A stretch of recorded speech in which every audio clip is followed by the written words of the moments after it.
Kwa niaba ya serikali nichukue fursa hii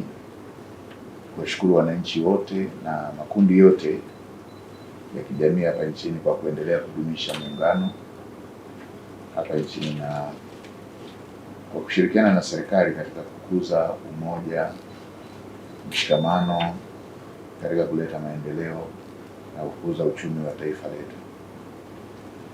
Kama ilivyoelekezwa na serikali, maadhimisho ya sherehe za Muungano miaka 62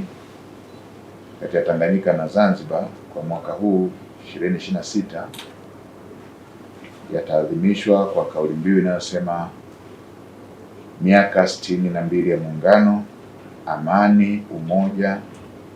na mshikamano ni msingi wa maendeleo endelevu. Aidha, kauli mbiu hii ya maadhimisho haya inaonyesha ni kwa jinsi gani serikali ya awamu ya 6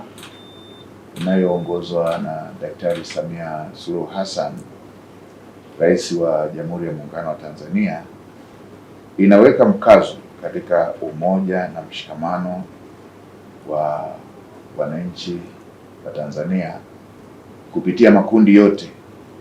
yaani vyama vya siasa, vyama vya kiraia,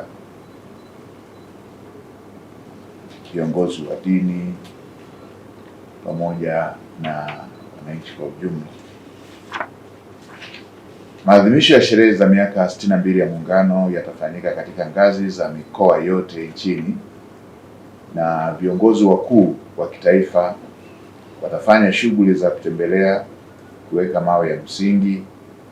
na kuzindua miradi ya maendeleo. Aidha, kwa upande wa wakuu wa mikoa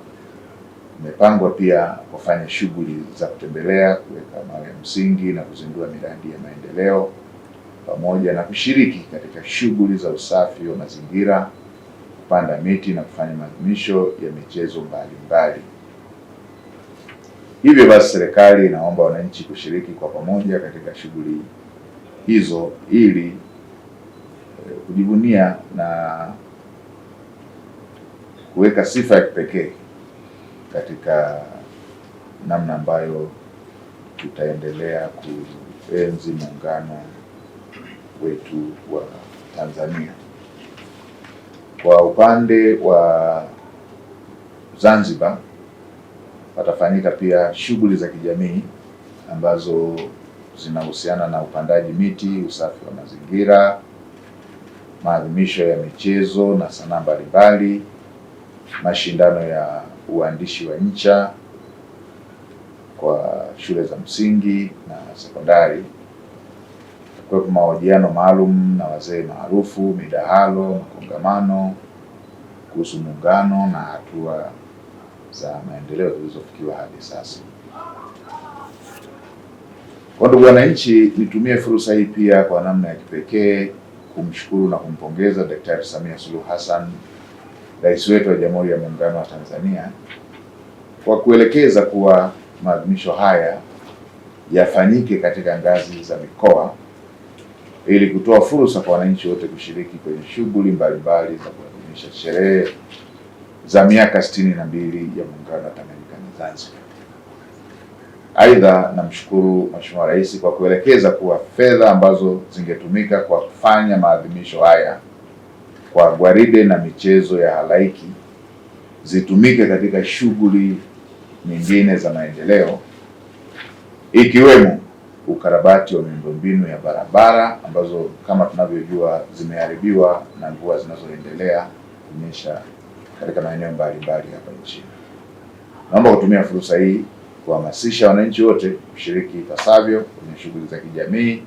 midahalo, makongamano katika kila mkoa ili kujadili maendeleo endelevu yaliyofikiwa katika nchi yetu katika kipindi cha miaka 62 ya Muungano. Aidha, nielekeze Wizara ya Ujenzi na Ofisi ya Waziri Mkuu TAMISEMI kuzibaini barabara zilizoharibika zaidi ili fedha hizi ambazo Mheshimiwa Rais ameelekeza zitumike kurejesha miundombinu iliyoharibika, kazi hiyo ianze mara moja.